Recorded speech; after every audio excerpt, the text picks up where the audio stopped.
If It you is feel seductive, like you yes. have control, But it's not true. yes, but it may not be true. You say, And that's what bothers me, right? Like, I need the truth. For better or for worse, if I know something isn't true, if I know it's not true, I cannot abide it. And this is, I think I go too far in this direction, and I have to own that. But if there's a sense of control that's given by a thought process or a system, and that system is giving me control only in giving me order as opposed to control, a way of ordering things, but it doesn't actually give me control, then it feels like it's a lie.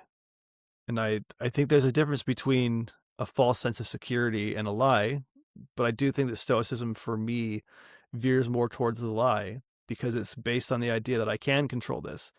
You can't. well, you can, when we talk about control, it's either control of the car wreck, like, do I actually have control that this happened? No, I can't go back in time. The control that Stoicism demands is self-control. So when somebody is screaming at you and hitting your car window angrily, are you going to scream back at them and hit the window on your side? What is the appropriate reaction? And I don't mean to say that like there never is an appropriate emotional reaction to. You often hear people say, "Oh, he's so stoic," as if he's a statue, as if they're like completely emotionless. But I would say Stoicism is not doesn't necessarily need to be completely bound by logic, if that makes sense. It does not. Tell me more. Stoicism means to me, it doesn't make sense, I should say. Well, in my understanding, so other people who've studied Marcus Aurelius will probably gawk at that because it is about logic. My understanding of Stoicism is that I have to have a reason for what I'm doing, and so if I can, I keep going with the car wreck analogy, but it's big emotions there. So you have big emotions. So you just hit somebody, and you're coming down an adrenaline rush.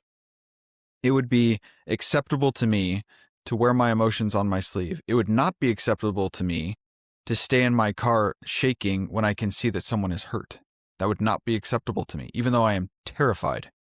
If I'm terrified and someone is hurt, the logical reason, the thing that I would accept would be to go out and help that person, regardless of my terror, regardless of my big emotions. And it doesn't mean that I stuff them down or that I pretend that they aren't there at all, is that you do it anyway. Is that what you're saying? Because it sounds like what you're saying is I'm having a big emotion. I should stuff it down so I can go do the right thing.